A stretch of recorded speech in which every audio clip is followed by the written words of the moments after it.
guys. Welcome, welcome, welcome. Welcome to the Victory Life podcast, everybody. We're talking about feminism today. So guys, I wanted to talk about this because I happened to catch a reel and it kind of threw me off. So I wanted to hear from you guys. I caught a reel of a woman. She's also a content creator, obviously. And she just had her third baby. And so I follow her because she does comedy. So I'm not going to tell you her name or anything because, I'm not messy. I just wanted to talk about the topic without like involving the actual person. So this is a lady who I feel like she does really good comedy. And so I guess depending on where you are, you might look at her and you might look at her for her professional attributes, and other people might look at her for just comedy. So she's a nurse anesthetist, and she's also a mom of three, and she's living with her partner. And I don't know, like stuff that she said today kind of triggered me. Now she just had her third baby. She's just getting out of the hospital, and her comedy is absolutely just lovely. Okay, so it's nothing to do with her content, but it seems that she was addressing a concern that people had just realized, and I had already known it because I had been following her for quite some time, but people had just realized that she was a person who was on kid number 3 and she wasn't married. And it wasn't just that she wasn't married, like it was like by design. Like she didn't really want to get married. So I found all that interesting, and I wanted to talk about it today because I figured, why not? First of all, I figured, why not? But there's something about her that reminded me of my old self. And there's something about her that I just feel like it was a defense mechanism. But I wanted to hear y'all's thoughts. So yeah, she's a mom of 3. She just literally is like just leaving the hospital with her third baby. I think she still might be in the hospital. And her whole theme for the conversation today that she did a reel on was she was discussing the fact that her audience didn't realize that she was on baby number 3 and she's not married. And not only is she not married, but it's by design. Like she wasn't looking to get married. She just figured, well, if she makes money, she had her own house, and that's what she talked about. She's like, oh, well, I've had my own house forever. I've got a nice career. I make good money, so I don't need anything from a man. I take care of myself. And so she's like, in my head, I think, why do I need to get married? Do like anything that I want to do, I can do. And that was her mindset. So today I wanted to talk about feminism versus family, just because I feel like, I don't know, I just feel like it's one of those things where sometimes, we can get a little off track with what the world teaches us. And I really wanted to know y'all's thoughts. So welcome everybody. Today we're talking about feminism versus family, and I wanted to open up the dialogue here today, and then we'll wrap with Ask Me Anything, and you guys can ask any questions you want. But I wanted to start the dialogue discussing a woman that is a content creator, and I caught one of her reels today, and she just, like, literally, when I say just had a baby, she's on baby number 3. She's just delivering her baby. So basically she hasn't even left the hospital, kind of like, like that. She's doing like little content at the hospital. So she just had her baby number 3, and she was just talking about the fact that her audience hadn't, like, some of her audience doesn't even know. She's like, I'm not married. And she's like, and that's fine. She's like, actually, it's by design. Like, I wasn't looking to get married.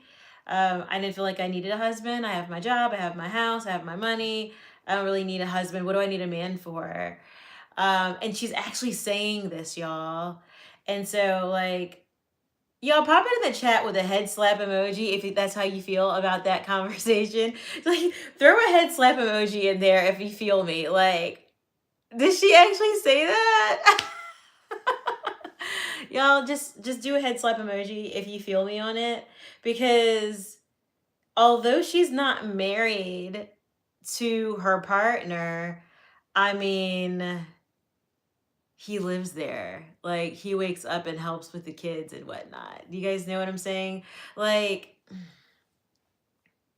do you guys understand what I'm trying to say? Like, it's weird. It's weird to like have a loving partner and acknowledge like, oh, he's a great partner. But yeah, I never felt like I needed a man. And so I did this way. And she's like, by the way, I got pregnant 6 weeks into the relationship. And so she's like, and so here we are, 3 kids later, and no, we're not married. And and my thought was, it wasn't to not be married and have kids is one thing, right? But she's saying out loud with her own mouth that in creating a video content saying, I went about things this route intentionally and I don't need a man. And she's saying that while a man lives with her and like, I don't know, provides her sperm for her babies and like helps her with her children and all of those things. So I'm just curious from you guys, how do you guys feel about like that version of feminism? Because I'm all for biblical feminism, but I would love to hear from you guys how you guys are feeling about that version of feminism, because I think that's kind of wild.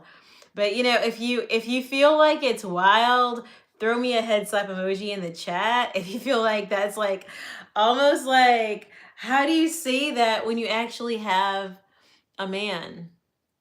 And how does, better yet, for the men that are in the chat, if a girl literally slips with the tongue and says, I don't need a man, and yeah, by design, like I decided that I could have my babies, I don't need a man, I've got my house, my job, my money, I'm good. Like, tell me how you guys in the chat feel about that. Like, for our fellas, are the fellas good with that? Because like, are the fellas down with it because it's a lifestyle? Like, she's able to have the fancy lifestyle because she's got money? Or are y'all feeling like a little bit emasculated? Because I don't know. I'm kind of broken for the man in the picture, and I'm not even a man. Come on, y'all. Let me know. Let me know. Tell me how you guys feel about said discussion. And everybody, really quick, like the button. It doesn't take anything. Doop, just hit the like button. Come on. And then go ahead and hit subscribe, because why not? Hit subscribe because it's a holiday and you're celebrating it with me. Come on. Hit subscribe, hit like, and all the good things. But I really want to know what you guys think about it. So, everybody, go ahead, pop your feelings in the chat. I'm going to start reading out of the chat. What are you guys talking about? And I love to know, because I just think the whole situation's wild. But then again, you guys know, like, I'm super conservative. So, you kind of know what I'm going to say about it. But what's interesting is that she branded herself as also like coming from a conservative family. Like, what she's doing is pretty unorthodox by like having the kids first and then beginning to consider the marriage. Or like, am I completely off? And is order out of style? Like, let me know. Let me know. You guys, pop it in the chat. Pop it in the chat what you guys are thinking about that scenario. But for me personally, I think these are the things that God wants to prevent us from going through, is going through this place of like being so independent that we're independent of a man, our husband, or like the person we're raising our children with, even though he lives with us.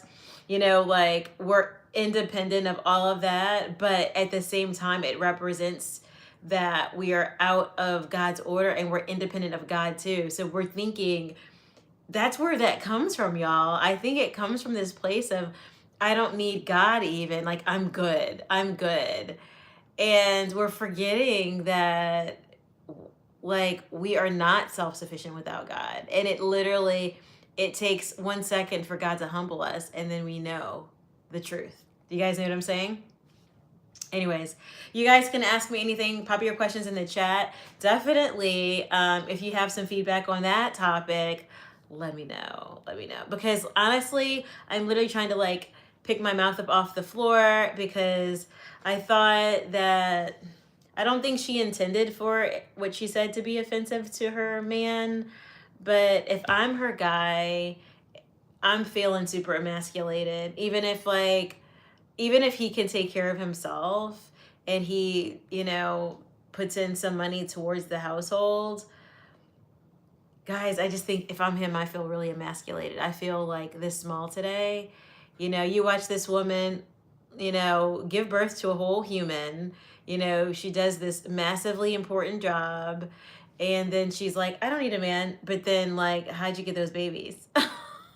I don't know. I mean, were they magical coming off like just magically showing up, or did you need them? I suspect there were needs. Anywho, you guys let me know. You guys pop it in the chat. Let me know what you're thinking, and I'm gonna start going through some of these questions one at a time. Let me know. Let me know. Let me know. While you're at it, go ahead and hit that like button, doop, and then hit the subscribe button, doop, doop. Do that while you're at that. So let me look and see what the statements are in the chat. Let's see. Because it's kind of a wild one.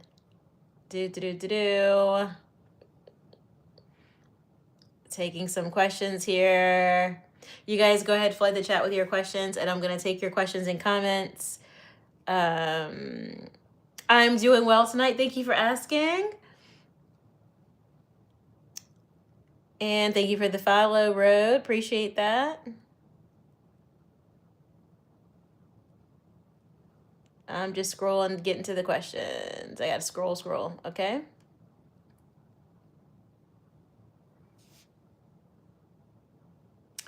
Someone's asking for support on a job search. I'll tackle that one at the end. Yeah, someone's looking for a job search. I'll help that one at the end. That one's kind of off topic, so I'll get that one at the end. Okay, so I'll tackle that one later. Let's look at this one. Everybody hit the like button really quick. Everybody hit subscribe. We are talking about family versus feminism. I watched a reel today of a woman who actually just gave birth to her third baby. Cute little baby. She's in the hospital and she's getting ready to like exit the hospital. And, she gets home and then she's, doing her content, filming her content. And one of the things that she talked about was like this journey of being super autonomous, independent, considering herself more or less a feminist, and saying that, I've had my job for the longest time. I've had my education, my money, my house. I really don't need a man for anything. So, I thought I would just not get married. I would not look to get married. I mean, she also added this drop, which I think is very telling too. She didn't give much energy to it, but she did say that after dating for a while, it just didn't feel like it was worthwhile to consider the hope in finding someone that she could marry. So at some point, there was an attack of hopelessness followed by a feeling of like, I don't need a man. So I wonder how much of that I don't need a man comes from a place of like just being hurt. Because I mean, who hasn't had a breakup or a hard season where you feel like, I just don't want to date anybody? I mean, who hasn't had one of those? I mean, if you're human, you probably had one.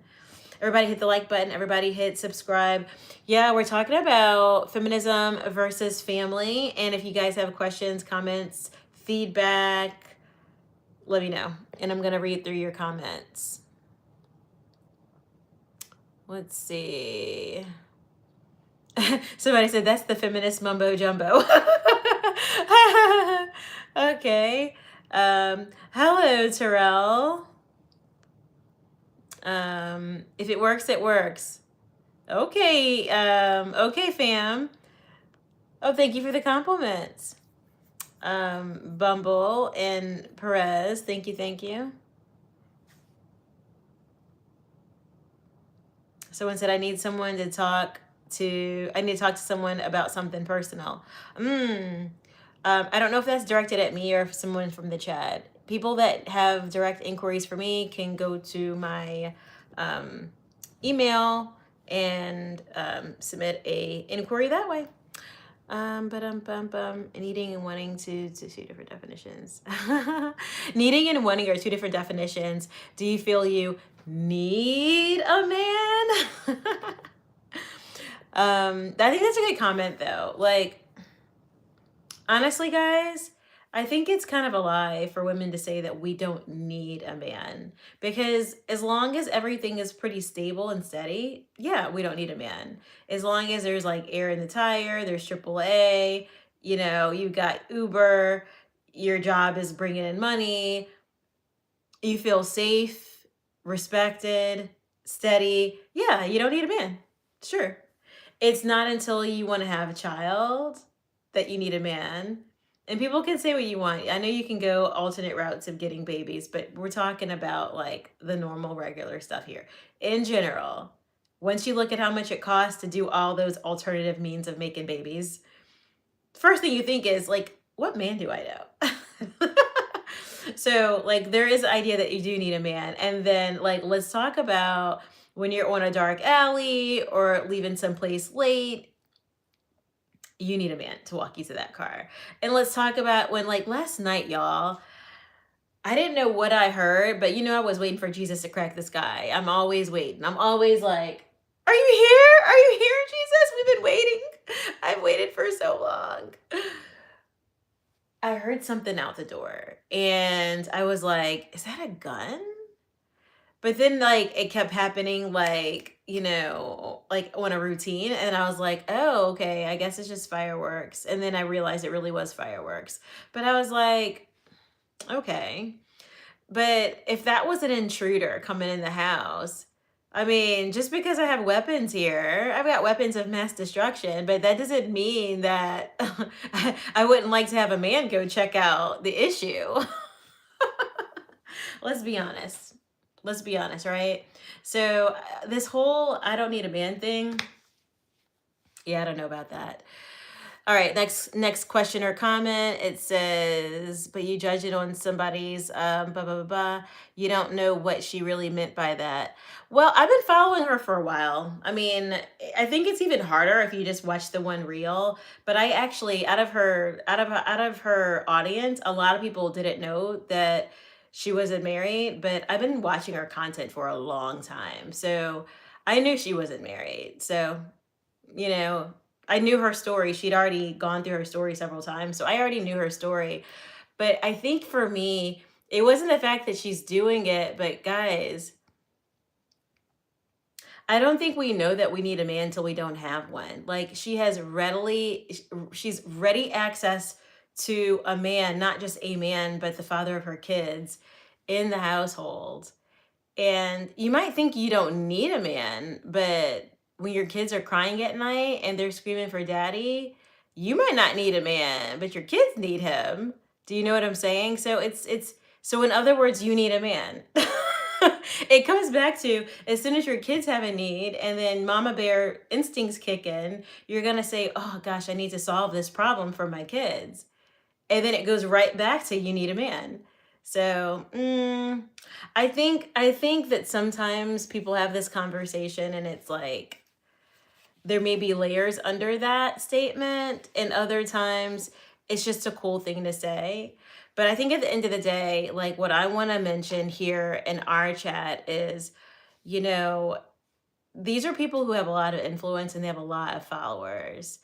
And a lot of young women are watching her lifestyle, the yachts, you know, the fancy job. A lot of people are watching that, and young women are actually easily influenced by what she's saying. When she's saying, I don't need a man, I grew up in a conservative household, like, I just felt like I wanted to do things differently, and I did. So, so she's saying, like, I got pregnant 6 weeks into the relationship. I can't tell you how many people get pregnant 6 weeks into their relationship and the happy ending doesn't really come. Like the guy's not in the household, she doesn't have help, and she's exhausted. So for a lot of people, that's the case. Probably the majority of them, it's the case. but like she's got a great ending and that's awesome. But like there's just as many people or more who did the same thing and the ending is not like a yacht and a nice job and like well cared for kids and an energetic happy-go-lucky mom. Like it is a mom who's exhausted, worn out, overworked, all these things. It's tough. That's all I'm saying. And what would God say about it? Even better. That's what I'm saying. What are you guys thinking? Ba-dum, bum, bum, ba-dum, bum, bum.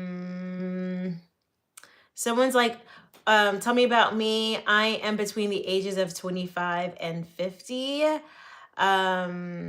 My divorce was initiated, it was initially mutual, but then I exited the divorce and then he filed it. So it was initially mutual and then he filed it. So I don't know. If you look on the track record, he filed it, not me. So the official documents, I'm a defendant. So hopefully that helps. So yeah. Yeah, let me know what you guys are thinking. So yeah, I brought that up because I feel like this is how the culture creeps in and lays groundwork and lays a foundation for what their agenda is. Because there's a whole agenda against men. I just want to say it like it is. There's a whole agenda against men, and it's against the strength of a man heading the household and being in the family. There's a whole agenda. And as much as I love that creator, I love her content because she does comedy. So, and I'm still going to watch her because she does comedy, and who doesn't need a good laugh? But in these quiet moments when she's just like talking her regular talk and you get to know like the way a person thinks, it doesn't take anything away from how accomplished she is as a woman. But I think it's a mistake for us women when we're on the pathway of being very accomplished. I think it's a mistake to say, I'm accomplished, therefore I have no need for a man. I think that's a mistake. I think it's a mistake. So, and I think it's not biblical. So I think that I just wanted to come online and balance that conversation for young people that happen to like swing through my life, because I'm also an accomplished woman and I absolutely would say I would need a man. Now, at the end of the day, I don't have one. And am I doing okay? Yes. Is God still with me? Yes. Am I idolatrous about needing a man? No. I'm going to be just fine if I have one or if I don't have one. But is it nice to have a head of household? Yes. Just last night, there was something going on. I didn't realize initially it was fireworks. Initially, I thought it was Jesus coming back. But then I realized, is that a gun? And then I was like, should I go check? And then I was like, well, I'm just going to sit here. And I'm like, well, I don't want to get shot through my house. All of these thoughts came through my mind as I sat right here last night. I wasn't live. I was just sitting here. But I was like, it sounds like it's coming from like right there. And I was like, should I go outside and look? Should I hide? Is something happening out there? Is there like some crazy military operation kicking off out there?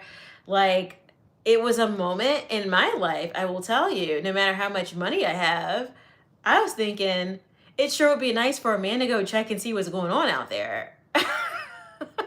So, like, we got to talk about that as a reality. The times I've, like, been concerned for my well-being, honestly, guys, it's good to have a man around, It's good to have a man around when you're worried about your well-being. I'm not going to try to say, oh, it's better for me to have my weapons of mass destruction. I mean, that's not better than having a human being to come support you with his weapons of mass destruction, if you know what I mean. Anywho. Yeah, welcome everybody. Let me know what you guys are thinking. So yeah, I wanted to talk about family versus feminism for a bit because, guys, I think the culture, there is a level of it that creeps into the church. Little by little, that's what happens. And as soon as we emasculate the men and we say that they don't have a place in the home and we say that we don't need them, they may eventually turn around and give us exactly what we want and just disappear off. I mean, I also saw a reel with, men going overseas to find their wives, which is starting to become pretty common. And a lot of what the men are saying in those instances, and I don't completely go for this, but I would love to hear what you guys think. They're saying it's simply because the women are more submissive and they're easier to get along with, and they're letting the men lead. Um, and so I think that's probably true, but I think they're just attracted to foreign women. I think that's could also be true, that they're just visual and like over there they look better.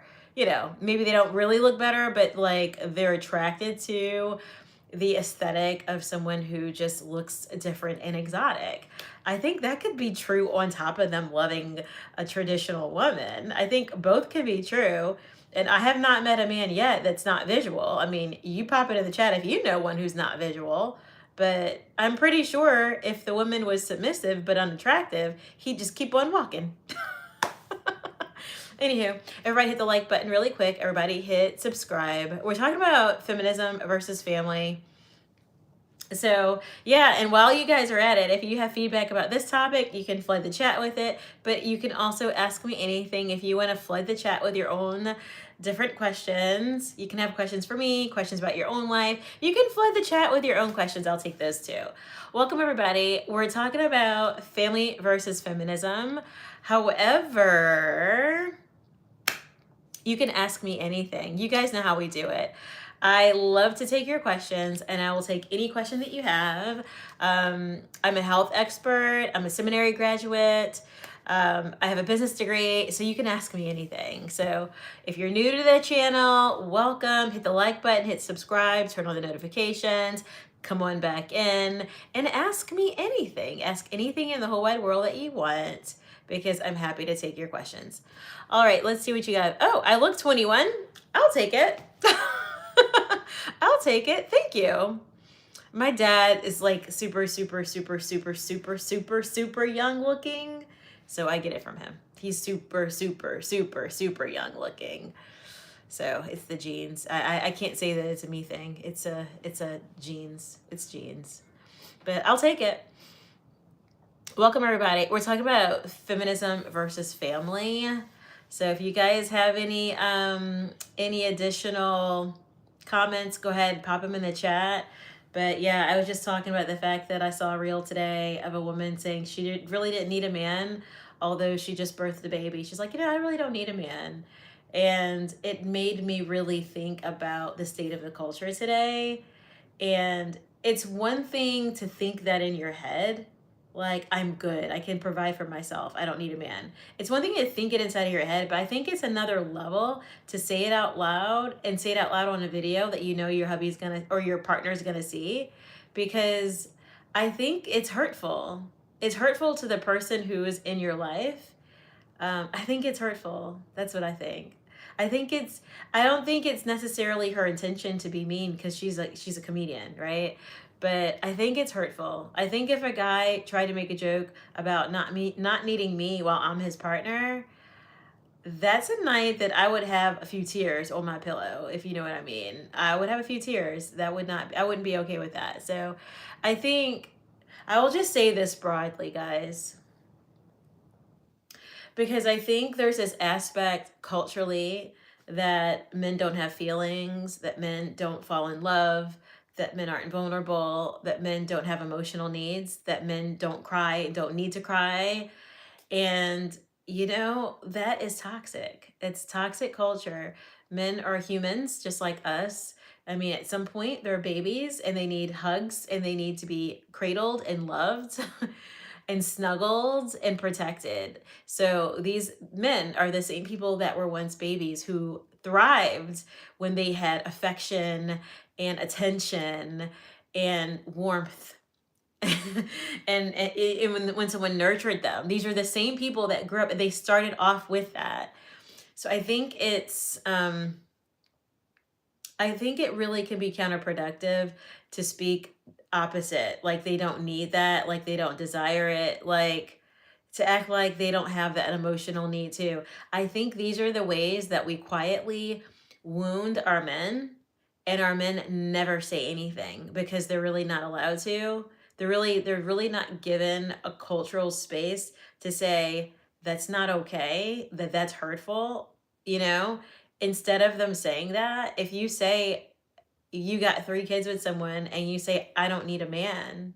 I don't need a man. I've got my money, I've got my house, I got my degree, I got my good job, I got my this. I really don't need a man." Like, how did those children get here? You did need him. And I know you need him for more than the children. I know that you need him. So I think it's imagine how life would be if she didn't have him. That's what I'm saying. Like if he wasn't there morning and night to help, like, give cuddles to the kids and give them some playtime and some attention. I mean, studies show that guys actually bond with their children through playtime, and that we shouldn't underestimate, although a lot of women are like, make a bottle and do the dishes. But babies are bonding to their dads through playtime. So that's not time that we should try to like cut off or limit from them. So the fact that he's merely in the house, even if he's not doing dishes, even if he's not like folding clothes, the fact that he's there and available to comfort the children when they get nervous or scared, to give them hugs, to rock them to sleep, the very fact that he can do that is actually really useful. Do y'all know what I mean? And I think what we can do by accident, like not intentionally, but by accident, what can happen is we can say something that's hurtful. And even if we mean it to be like in a joking way, it can be hurtful. And men don't have a space to share that they are wounded, and they just keep it inside. And as they keep it inside, the devil can begin to work on their minds and really tear him away from the family and position him to focus on someone else who in a moment may seem more loving or nurturing or supportive. Like all of that actually is true, if that makes any sense. So it's something I think we should think about, is like how as women we can go about being kinder to men and more nurturing. And remember that these are tall versions, tall, hairy versions of children who once needed a hug, who needed reassurance, who needed food, nourishment. Like these are the tall version of people who did cry and who needed someone to say that that it's okay if they mess up sometimes, like these are tall versions of the same people who needed that stuff in some kind of way. And that's getting lost in this conversation of feminism where all of our needs are met. And it really is, if the man wasn't there, then you'll understand what needs are. Because then you'll understand, like when you hear something, like me, when I hear something, it's just me against the world. you know, it's me against the world, guys. So it's not until you're in a situation where that person's not there that you fully understand that when your kids are crying for dad, like you might think you don't need a man, you got the bills paid, but that doesn't take care of your kids crying for their dad. Like that doesn't fix that problem. He can fix that problem though. Yeah. Someone's asking my age range, 25 to 50. What's my favorite color? I don't know. I mean, some days I feel like it's pink. Some days I feel like it's like teal. Other days I feel like it's royal blue. I don't know what my favorite color is. All of those, but not all mixed up. I don't have a favorite song. I do not have a favorite song. I wish I could tell you. You know what I feel like when I get on live? I feel like the basic questions I never have answers to, because I'm a person who only thinks about like the deep, deep, deep, deep, deep things all the time. And I never have basic answers. Like when someone's like, what's your favorite color? What's your favorite car? I'm like, I don't know. I don't know. I wish I knew. But I don't even know what K-pop is. I'm probably too old for that. I don't know. I don't even know what that is. I haven't watched the music awards in like 10 years. So if that's a new genre of music, I missed it. I mean, it may be what I hear when I hear, is it like that girl Jenny? Is it like that song, like that girl Jenny? Um, because if that's K-pop, then I do like it, but I don't know the genres anymore. They've mixed them all up, you know? But you guys let me know what's up. Pop it in the chat. We're talking about feminism versus family tonight, and I just wanted to get y'all's thoughts. I thought it'd be good for me to just talk about it a little bit and get your thoughts, and I was gonna give my perspective and all that good stuff. What about Taylor? I'm not much of a music fan. I'll be honest, I'm not much of a music fan. I mean, the most I listen to is like at the gym. That's really it. Like I'm not really much of a music fan. Like I'll listen to music at the gym. I'll listen to it if I'm like tidying up the house. But I have like I would have to like go through like my Spotify and just like, yeah, this song and that song. Like I've got like a Spotify that's got some classics in it, and sometimes I'm in like old school mood. Other times I've got like I don't know. Sometimes I've got like I've got hip hop in there, I've got worship music in there.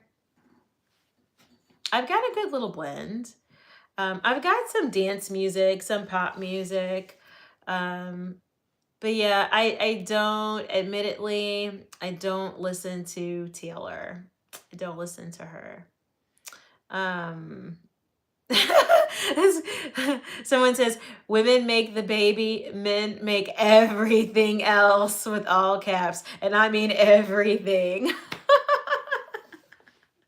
Somebody just checked us in the chat. Thank you. But yeah, we're talking about feminism and we're talking about family. And I wanted to talk about this because I feel like we have a lot of content creators, young women who are content creators who they have huge platforms and they're promoting like the concept of emasculating men, and they're promoting feminism in a way that I don't think is God's design. So the fact is like that we are autonomous and are independent.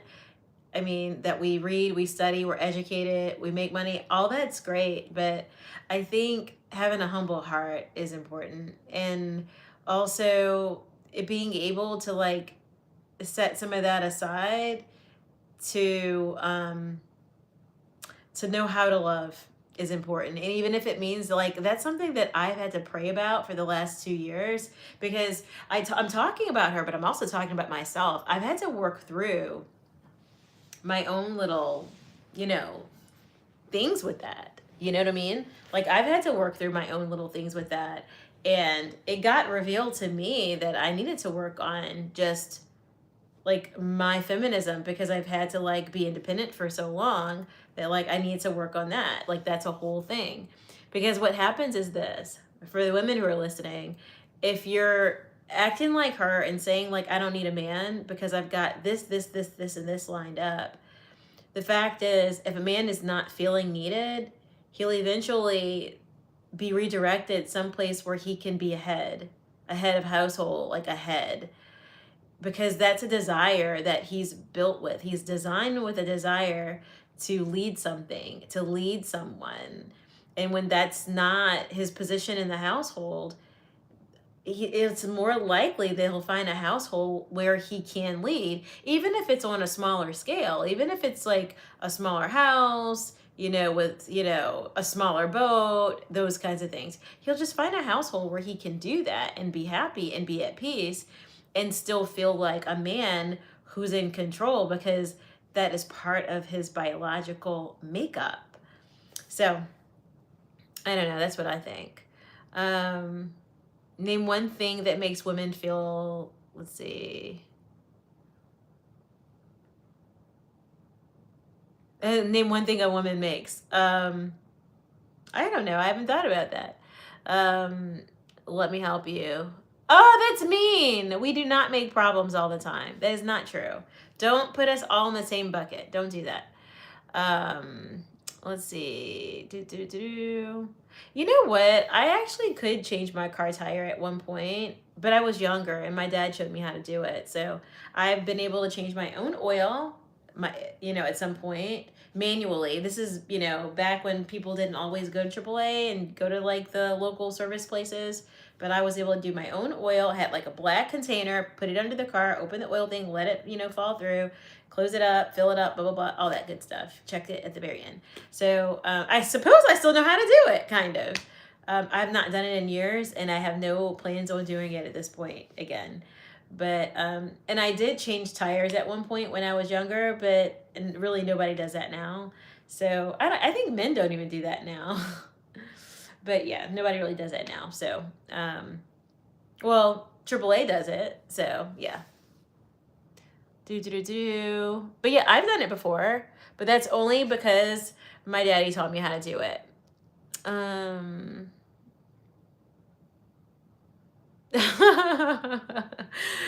Somebody's funny. I can make a baby in a sandwich. I hear you. Let's see. Let's see what you guys are talking about over here on this other platform. Let me see.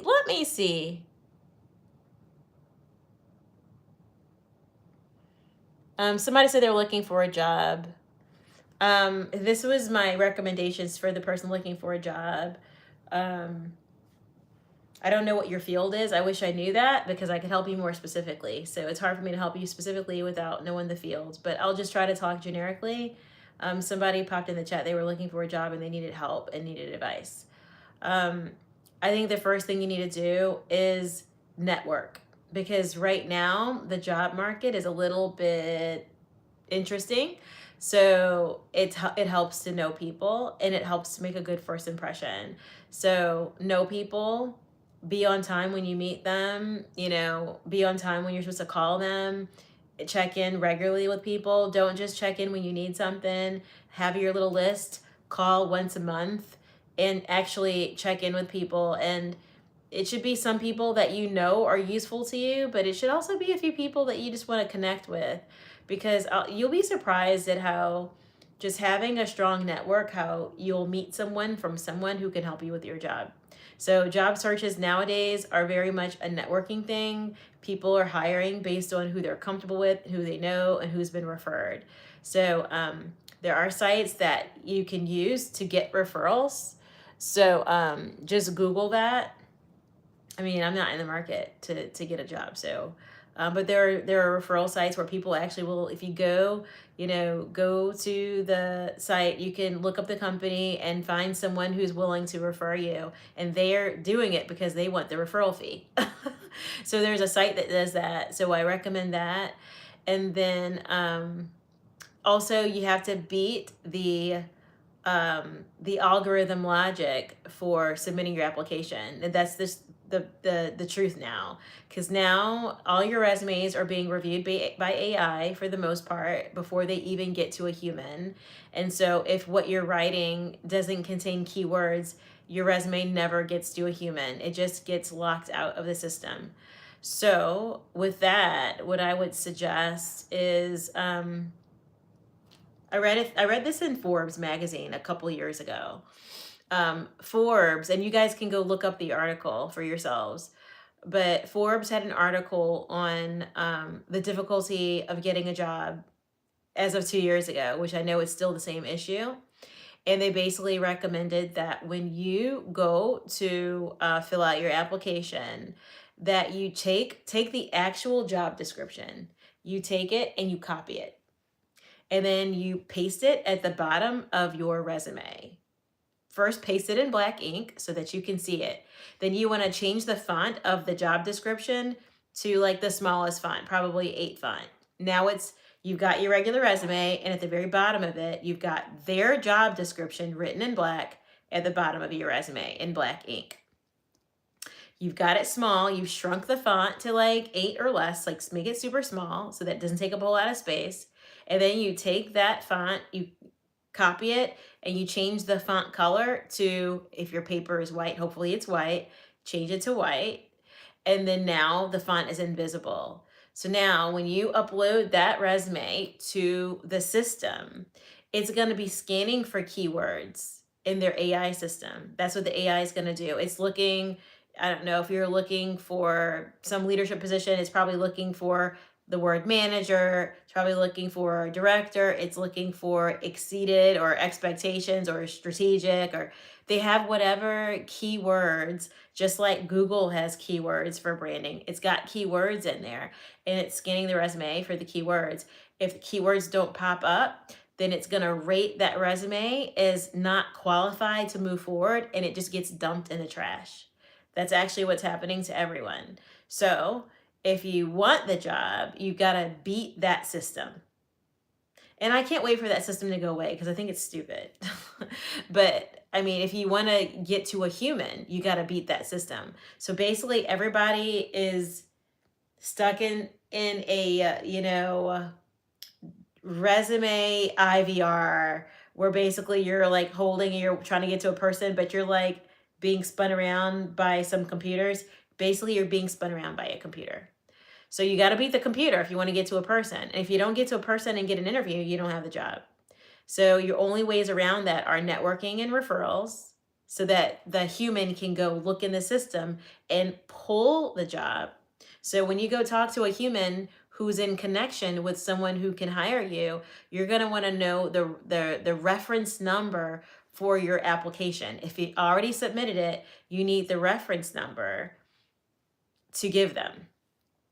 I would recommend that you're careful on the timing of submitting it. So let's say you got to have a dinner in a week with someone who's important for this job. If you submit the application right now and everything is being run by AI, your application is likely to get spit out and rejected before you even get to the dinner.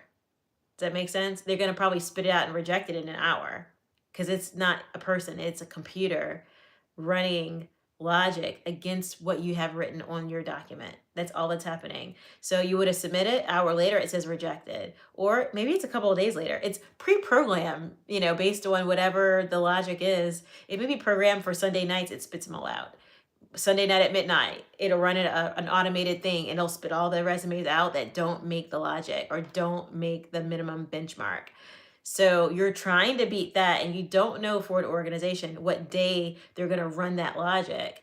So I personally, this is one you're going to have to pray about. I personally would say I wouldn't want to submit that application and my networking dinner is 2 weeks away. That seems like way too much space between the date you submitted it and then you talk to someone. Ideally, you want to talk to someone, you got a feeler, you say you're going to be submitting it, you've got someone looking out for you, and then say, hey, and then when I submit it, I'm going to email you my reference number so you can pull it. So you talk, did that talk thing. You got the connection established. They like you. They want you. It's all good.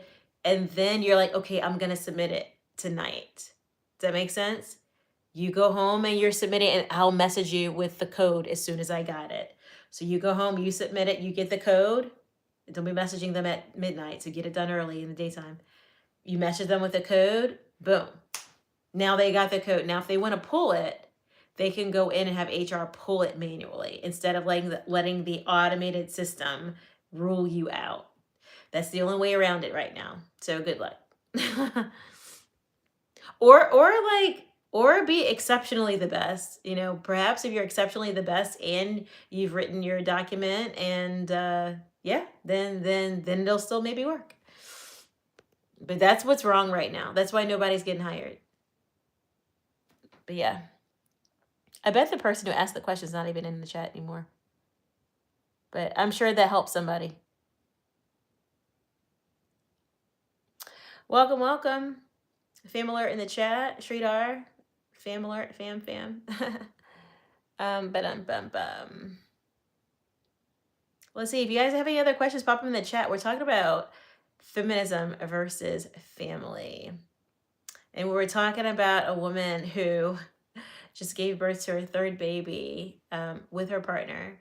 And she basically said, I don't need a man. I have a job. I've got my house. I've got my job. I've got a good bank account. I don't need a man. So I was wondering how you guys felt about that. Let's see. Let's see. I want to see if the person who asked the question, if they got the answer. I would feel better. No, I don't think they're in the chat. Oh, somebody else got the answer. That's some good information, y'all. That's some good information. Like, okay, I'll take $50 for that information. I mean, either that or just be the best. Just be the best. Be number one. Be the number one pick. You don't have to worry about anything. But if you're numbered 10 through 5,000, these things help. And you can even go to like inside of LinkedIn. You may have to have a premium membership, I don't know. But inside of LinkedIn, you can go to the company, you can search by the company and find people in the company, and then find people and then email them, which that's what they say to do. And then email them. But honestly, that's what the like young millennial HR people are telling you all to do. I'm going to be real. I was a hiring manager for the longest time. And whenever I got those back end emails from people trying to get a job, I was super irritated. I was super irritated when people jumped the system. I was super irritated. So when I opened the resume, A, I memorized the name. B, because I realized, oh, they jumped the system. For me, so the young millennials are saying to do that, y'all. Listen to them. They're the next best thing. I'm phasing out. I'm gonna retire soon. But that's what they're telling you guys to do. I'm just gonna give you the information. As a hiring manager, I hated when people jumped the system and I got an email with their attached resume. I used to hate that because you have to remember somebody's always jumping across the system, and I get like 200 emails a day. So getting one more email is not what I want in my life. So, you know what I mean? So when I open the email, I do always open it. So I open the email and I look at the resume. If the resume is average after all of that, when I have 200 emails and 500 meetings, I'm like, who is this? So that they never get an interview. Because you just jumped the system and you were average. And there's like 1,500 people better than you, and I still have to scroll through all of that. So for me, I had to manually, it depends on how you work with HR. Some HRs, they do all the scanning and filtering for you. A lot of times I like to do that myself. I'm like, just give me access to the system. Let me scan and filter my own thing. I don't really want them doing all that because I know who I want. So it depends on the hiring manager. You can irritate somebody like that too. But the young millennials will tell you all to email people and blow up their LinkedIn emails and direct email them and attach your resume and try to get a lunch date and a drink with them. That's what the young millennials will tell you to do. Old millennials will be like, don't irritate the wrong person. They got enough emails. They don't be bothered. So I don't know. Pray about it. Pray about it. I mean, if I got a resume that was amazing, and it came straight to my email, if it wasn't amazing, if you're like a top 10, okay. But if you're not, then I'm like, why are they doing all this? Just follow the process. If you're a top 10, okay, I understand it. You jump the line if you're top 10. But imagine how irritated the person is if you're not top 10. And they got like 4 of those that day, plus 200 emails, plus most of the day's meetings. Imagine how much you irritated them then. Because they have to look through your thing twice now. I mean, if they manually look through them, like I would manually look through it. I would see that same resume twice. And yes, I would scan and look through them. That's before AI took over. So like, even if AI took over, personally, I probably would try to scan through. That's what I probably would try to do. If it's got like 5,000 email, then I can't possibly do that. Like I can't. Then I'm gonna let HR do all their thing. but or I'm gonna let AI do their thing. But if it's if it's got like 100 resumes in there, I'm gonna do it myself. But that's just me, because I think I can do better than AI and HR. That's my opinion, though. Do. Let's see. Someone said, how many children are enough? I don't know what you mean by that. See? I don't know what that means. What do you mean by how many children are enough? I don't get it. I don't get the question. How many children? I mean, like, I don't know what you're saying. I feel like you only asked me half the question. Ask me more of the question. Complete the sentence, please. How many children are enough in a relationship, in a marriage? I don't know. I mean, you gotta look at a person's fertility and whatnot. Like, you're talking about somebody who's 20 and got plenty of money, then you can never have enough kids. You just have another one every year. You're talking about somebody who's, 32 and their fertility is starting to get a little shaky. They might only get a couple of kids. It might not be their fault. It might be their eggs deciding to like bail on the situation. I don't know, hon. I don't know. How many kids? Really? People have kids based on many factors. People have kids based on if they can afford them, which is unfortunate, because we should all be able to have children, y'all. It really, even if we don't have a lot of money, we should be able to go reproduce in peace. But that's not reality. So people have the kids that they can afford to have. And some people have the kids even if they can't afford them, and they just go for it. I mean, I support that too. Build the kingdom of God. But any means necessary. So I don't know. I don't know how many kids would be ideal in a relationship. I think have as many as you can afford. Have as many as you can afford, because after you can't afford them, then life gets hard, and then I don't know, and then you're gonna have that desire to give them things, and sadly you won't be able to do it, and it's gonna make you sad. But if that's you, then don't worry about it, because I mean, I will tell you this. The way I grew up where we had seasons where we had like a lot, and I had seasons where we had like a little. And kids don't care. Like, I was not a kid who cared. I wasn't a kid who cared. A lot of times kids just want to be loved. A lot of times you can get the fancy bags, you get this and that, blah blah blah. A lot of times they don't care. They just want you. So if you don't have a lot of money, it's okay, because I can remember not caring about all of that stuff. And to some extent, I'm that way today. I like to be comfortable. I like to be comfortable and not be worried about anything. But outside of like being comfortable and not worried, then I don't care either. Like, okay, once the bills are paid and there's extra money left over, then I don't care. Then who cares? Like, what is the money for? It's to pay bills and to have a certain lifestyle. Once you have the lifestyle, you're like, okay, that's it. I'm fine. Let's see.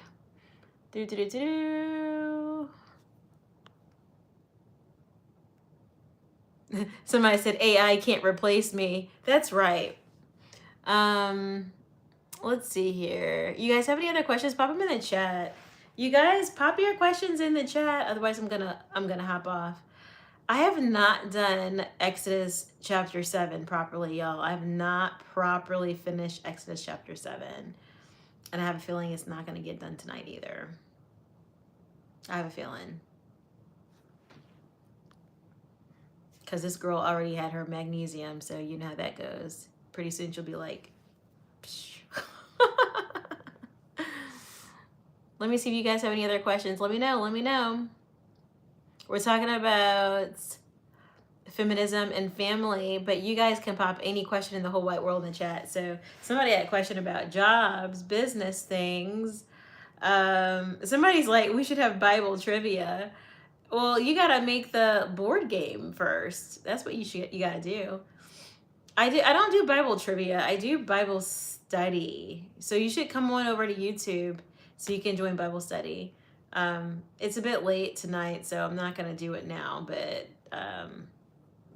I'll probably do it like Thursday or Friday. Definitely I'll be online Friday, but maybe Thursday. Well, depends. I got some running around to do this week, so we'll see. We'll see. We'll see. We'll see. But yeah, come to Victory Life Podcast 7603 and subscribe and turn the notifications on and all of that. Okay, someone asked me a question. I heard you're a nurse. Yes, I am a registered nurse. What are my thoughts on the, and do you trust them? I didn't get a, and I don't trust them. You couldn't pay me to get that. I wrote myself a nice little religious exemption. I will never do such a thing. I will never do such a thing. Oh no, absolutely not. Absolutely not. Are you nuts? Well, okay. I get more like insider information, so I would never do such a thing. I don't think that thing was tested enough. The groups were not large enough. The side effects were not widely available to people, and a lot of side effects are thrown under the rug. So really and truly, if side effects could have been properly released and not hush-hushed, then that would have been useful. So the standard systems for reporting adverse effects, etc., the benchmarks were not quite where they needed to be. The studies didn't show enough penetration, and definitely when it comes to the Black race, generally we don't have enough representation. So yes, I'm Black, so no, we're not doing that. No, we're not doing all that.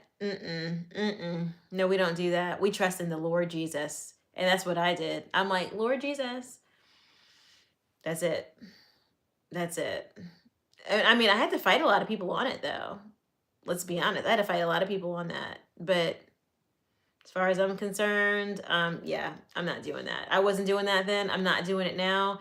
Even now, when somebody comes up to me talking about, oh, we have an opportunity for you, but you had to take a, I'm like, oh, really? You must have an opportunity for someone else, because she ain't doing that. She ain't doing that.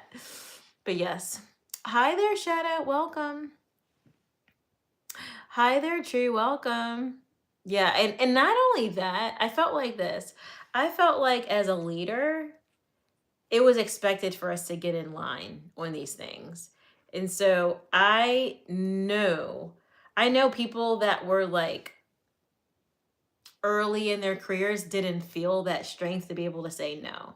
I figured as a leader, if I say no and I write it up and I say no, then it's going to hold weight. Even if they're like, get rid of her, then I'm kind of like, okay. I'm kind of like, okay, but that helps somebody below me. Does that make sense? There are people below me that they can't just do that, or maybe they just can't, like maybe their money is really super tight. They can't just leave a job or whatever it is. They just can't do that. So, yeah, we're not doing that stuff. We're not taking those things. No. I don't recommend it. And mostly the thing is, people, you find out the side effects when it happens to you. And even when they say, oh, this is only happening like 1% of the time or 5% of the time, what if in your demographic 5% is like 30%? Because that happens sometimes. Sometimes that stuff happens where like, oh, this particular group of people is predisposed to a certain type of impact from a certain type of drug. So that happens all the time. So no. No. Nope. I have a consulting business. Somebody said, what kind of business do you have? I do healthcare consulting.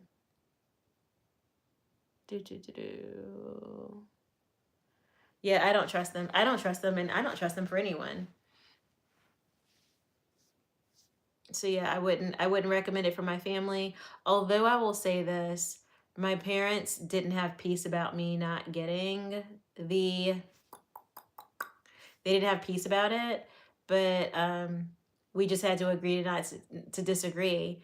And I just feel very validated with the level of information that's starting to slip out here and there. I feel very validated in standing on business and not taking it. despite the pressure.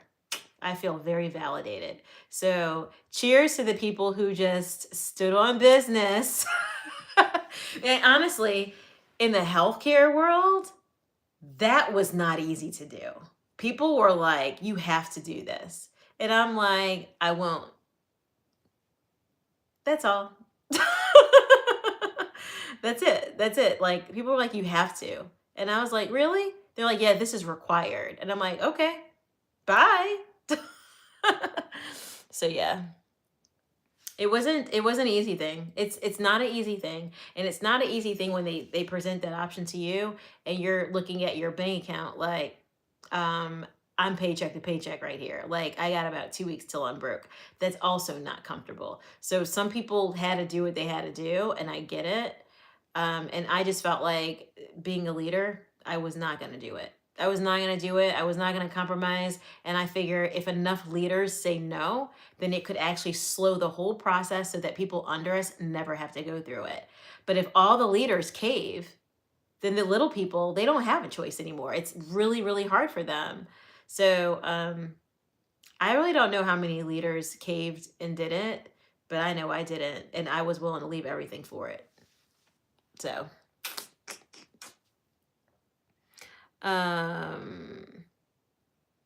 I think there's something wrong when there's a lot of suppression of the side effect information and there's too much silencing of people who've had bad experiences.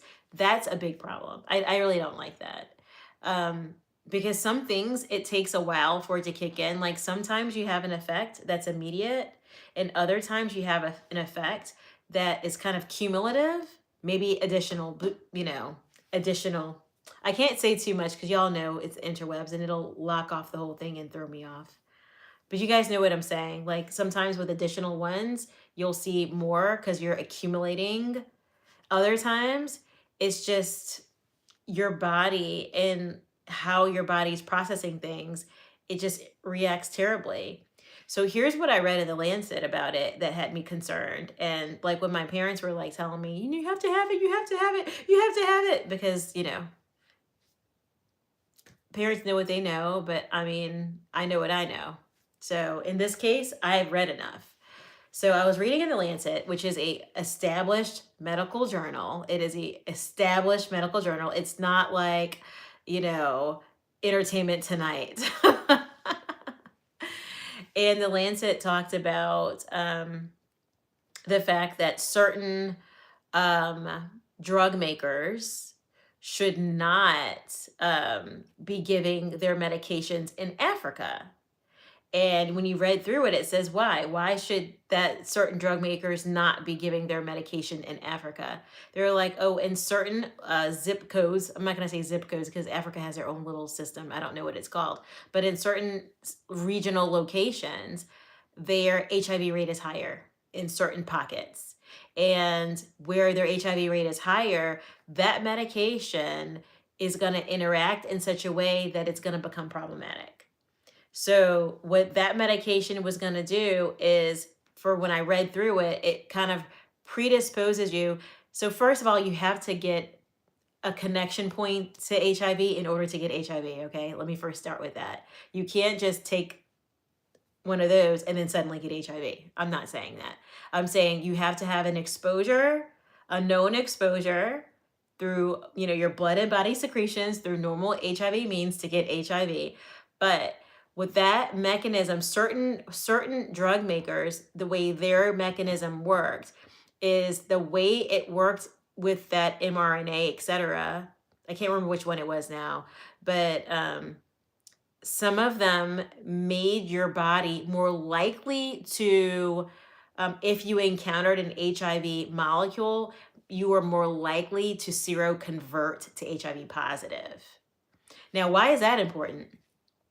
That's important because I live in Atlanta where the HIV rates are as high here in pockets of Atlanta as they are in Africa. But I don't have to specifically worry about that because I'm abstinent. However, do you guys hear what I'm saying? This is information that never made it to CNN. You guys heard that? Go look it up on the Lancet. It's still there. Go look it up. So it's not that you get I want to be clear because somebody's going to like try to misread this. It's not that if you get that you suddenly get HIV. No, that medicine does not have HIV in it. I'm not saying that.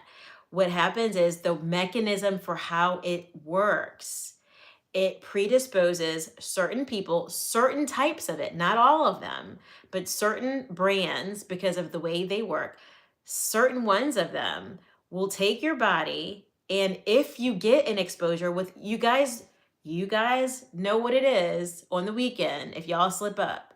If you're one who's predisposed to slipping up on Saturday night and you've taken a certain one of those, then a lot of times your body, y'all would not believe at how well our immune system works and fights off viruses. And we never know that we encountered a virus because it fought it off and it went away. But that medication, that I got to keep doing that so I don't get locked out. That thing causes an exposure to seroconvert to positive. AKA also, Fauci used to very majorly run the HIV units. So anyways, but to each their own. I respect everyone's opinion on how they want to handle it. Just don't force that thing on me. I know enough. I know enough to be dangerous. I'm not doing it.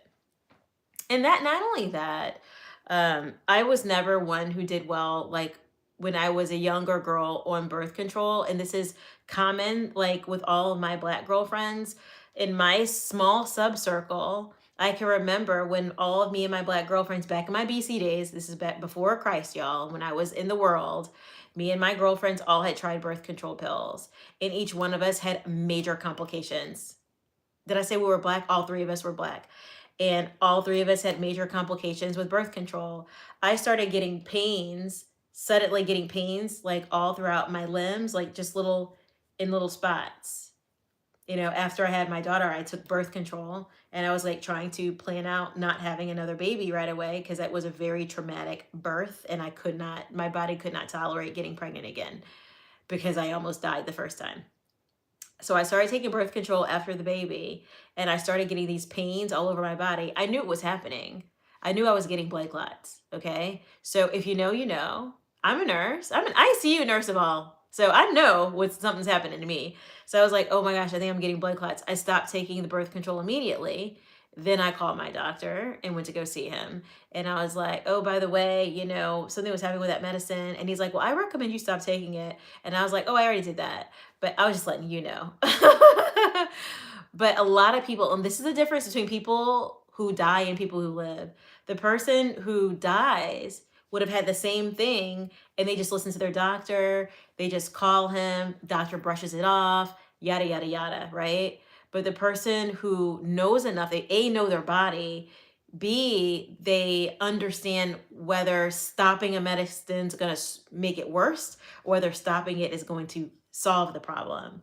Some medicines you stop, it makes the problem worse, and you're going to have a bigger problem on your hands. So I also know medications. So I was like, no, I'm going to stop this immediately, and it's going to help this get better. And it went away. It went away. But imagine my blood was thickening is what was happening. So me knowing that, so when I go back to the whole issue, I already know that birth control started to make my blood start to coagulate differently. I felt my blood changing. And I figured if I take that, then I'm going to get blood clots. I already knew it. I knew it based on my body and how it's reacted to other things. So there is no way I was going to take it. I didn't care how many jobs I had to leave or how many opportunities I had to miss. I did not care. There's no way I was ever going to take it, period. Period with a T on the end. But, to each their own. To each their own. I'm not coming against you if you took it. That's between you and you. If you felt better taking it, then take it. But I've read enough. I know enough. And you couldn't pay me. You couldn't pay me. And like that doctor who did this with like saline so that people didn't have to have it. That man's a hero. That's a hero right there. That's a hero. That's a modern day hero. Just give him a cape with an S on it. That's a hero. I'm just saying. Do you guys know what I'm saying? Like, do you realize once they take your medical license away, you can no longer work in that job, in the field? Not only at one job, you can't go work anywhere else. So based on that, that man was a hero because he's read the same kind of stuff I've read. Y'all don't get that on the news. All the news is going to tell you is, oh, it's safe and effective. That's it. That's what the news is going to tell you. It's okay. It's safe and effective. 99% of people don't have any of this. The percentage of people that have side effects is so small. Guess what? I know my body and I know how my body reacts to things. There are certain foods I can hardly eat. Otherwise, I become inflamed. There's my body doesn't like foreign stuff. My body doesn't like that. And I don't have major allergies, but it's I'm right below the radar where my body, I know, is very sensitive to foreign anything. So for now, I'm doing little things for my health. I'm doing little alternative things. I'm not gonna be taking big pharma anything. I'm gonna get up, go for walks, this and that. I'm gonna do the natural way, get some sunlight outside, which is great for you. I'm gonna try to balance my stress, those kinds of things, y'all. Not getting enough sleep, being too stressed, not getting walks, not getting sun, sleeping all day. These things actually affect you. And stress causes your cortisol to go up, causes you to get belly fat, causes your insulin to get all messed up. You got to control all that. It comes down to lifestyle. And if you don't control your lifestyle, then you got to take those guys' pills. And she's not doing that. Let's see what y'all talking about over here. Y'all been talking. Y'all been jamming over here. Somebody said, smart girl. Oh, you took psychology with somebody who looks like my twin? 2009? Ah! Your friend is cute then. Did I attend the University of Memphis? No, I've never been to Memphis. But I would like to go there one day. Okay, let's see what else we got. Let's see what kind of questions we got up in here. Y'all pop your questions in the chat. Pop your questions in the chat. Let me know what's up. Somebody said, I did not take there's something wrong when they won't release a chemical makeup. Oh, you bought a bike today? How awesome is that? There's nothing better than a good old bike. I think there's something about between bikes and birthday cakes, the world goes round. It's those are two things that as you get older, as I've gotten older, I stopped having a birthday cake. And then one fine day, I went home for my birthday and visited my family, and they gave me a birthday. It was just me and my parents. And they gave me a birthday cake. And I was like, oh, and I remembered how much I loved birthday cakes, even though I don't even like birthday cake. Technically, I don't like how it tastes that much. But I like the idea of having a birthday cake. It was very meaningful to me. So yeah, I'm on team birthday cake. Let's go.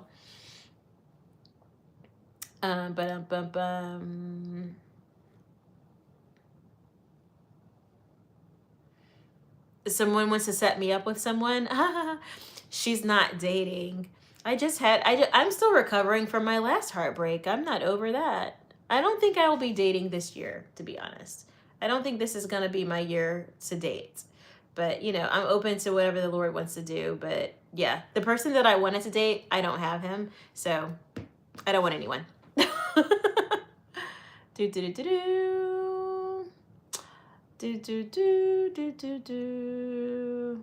Oh, let's see what other kind of questions. Let me know. Somebody said, you missed my question. What question? And y'all, it's just one person. I have more than one phone going here, guys. It's just me. And there's no one to read the questions off. I have to scroll and find them and read it. It takes time. All right, let's see. Let's see.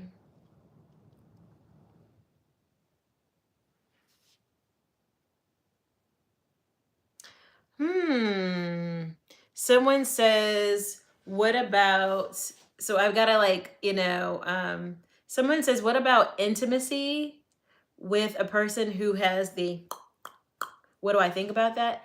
I have never thought very hard about it, but I'm abstinent. So that's probably why I haven't thought very hard about it. So, I mean, at the end of the day, I mean, if you're married and your partner, took then what are you going to do? Withhold? No, you're just going to have to pray and get through it.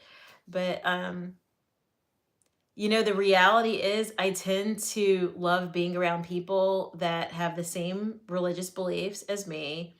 I tend to love being around people who have the same political positions as me. And in the last couple of years, I stopped gravitating toward people outside of that simply because I've been mistreated by people who are not like that. So, I just like my inner circle. My inner circle are people that are like conservative, Christian, Republicans. Simple as that. Love it or hate it. That my inner circle is that, we get along well you know, and when it comes to family, I don't talk about politics with my family. With those, we don't bring those up at all. We don't do that. We've learned. But yeah, I mean, I think that's a better question. I would say this.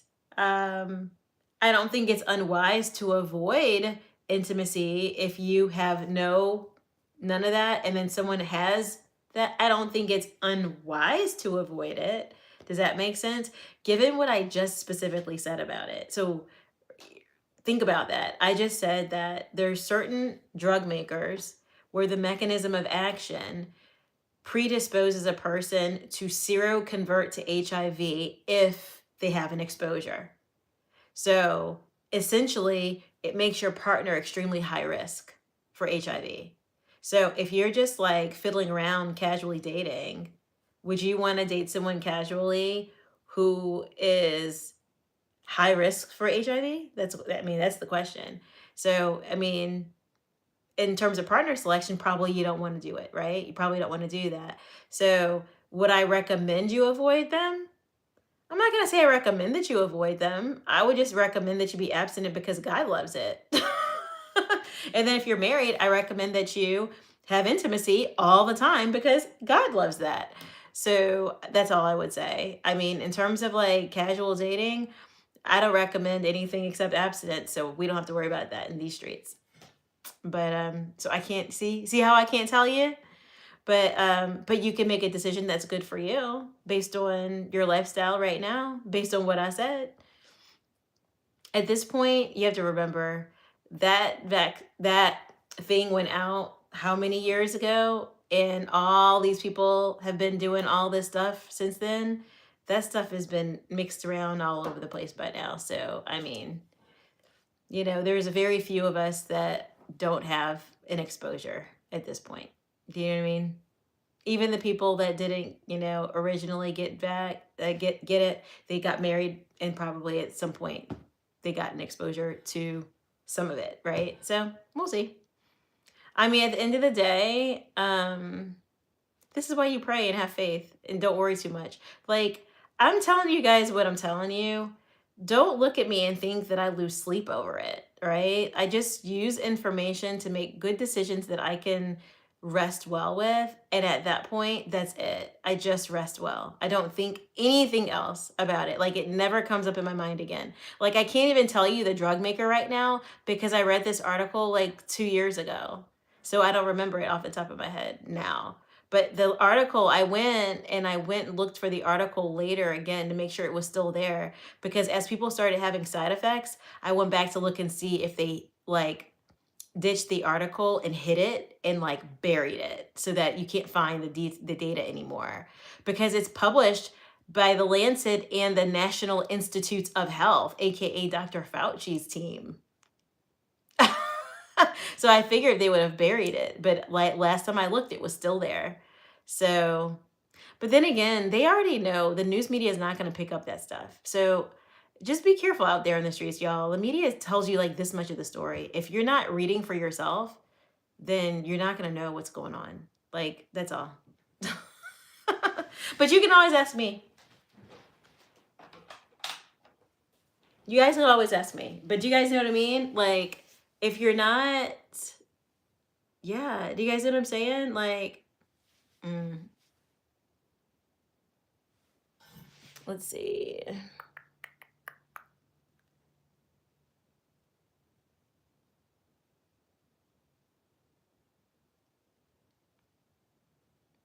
You guys had good questions tonight. You guys had the best questions tonight. Can I just tell y'all that I'm so proud of y'all on the live, that equally on both sides, people's questions were very good and very, you guys had really good questions tonight. So thank you. I love this. I love doing this, but it's fun if you guys have a lot of questions. And sometimes y'all are just listening in like listen mode and no one's typing the questions. So I'm like, okay, all the questions are gone. Bye y'all. But then sometimes you guys like are just going all in with the questions. So that's always good. That's always good. So yeah. Let's see if there's any other questions. You guys have been super fun tonight. Y'all, if you're not on YouTube, then you should be on YouTube. If you haven't subscribed, then be sure to subscribe. Especially if you like the information, come on over to YouTube and subscribe. It's Victory Life Podcast 7603.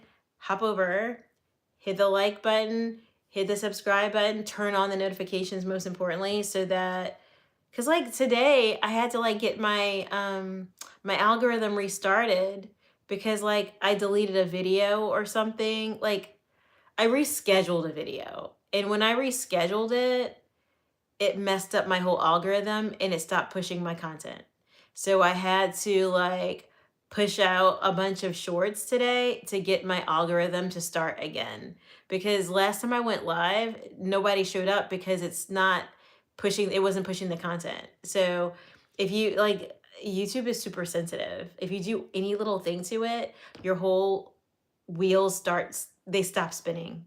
And so your content won't go anywhere unless you like fix it. So like I've been like for 2 days just pushing out shorts to fix my wheels and make them spin again. And now obviously they're doing again what they're supposed to do, but they weren't doing anything. Ugh. I was like, you can't like make any sudden move with YouTube. The whole thing will break. The whole thing will break. I'm like, YouTube, I don't ask you for much. Just do your part. Anywho. Somebody said I missed everything before now. What was my favorite question today and why? We talked about you have to be watching the video to see what I just did. We talked about this thing, and I think that might have been my favorite question today, just because the whole conversation was windy, and I know people were all ears. I know they were like, well, what does she know that we don't know?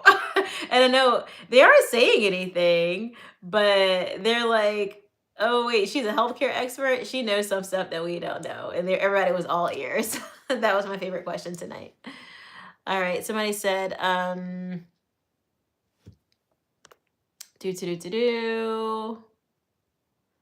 oh, Shadow's a regular. Shadow, are your friends in here?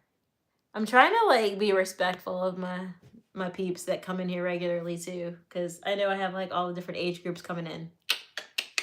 You guys know what I'm saying? But I mean, at the end of the day, y'all, at the end of the day, we're talking Bible, we're talking Jesus, we're talking real life. So no matter what your age is, I'd rather you get that information from me, because I'm doing my best to serve it up in a way that's palatable for all ages. But it's still an adult conversation. But like I'm trying to make sure that at least if younger people come in, that they can receive something and that it's not like totally not right. Does that make sense? So yeah. Anywho. All right, guys, I'm gonna hop off. We go into work tomorrow, so Hope you guys had a good holiday if today was a holiday for you. I mean, outside of America, I don't know if you guys are celebrating anything, but we had a holiday today. So hopefully you guys had a good holiday. Thank you guys for your beautiful questions. If you haven't already, come over to YouTube and make sure you hit the like button, hit the share button, hit the subscribe button. Be sure that you're doing that, guys, because I go live, I do Bible studies, I do Ask Me Anything, which gives you a chance to not only interact with me, but with each other. And I answer any question you guys put on. So it's perfect because honestly, I always wanted someone to ask a bunch of questions to when I was younger. So I'm that. So, anywho's, I'm going to hop off, but you guys have been great. If you have time, do me a favor and get my algorithm going. Go to my YouTube, like a bunch of the videos, comment on a bunch of them.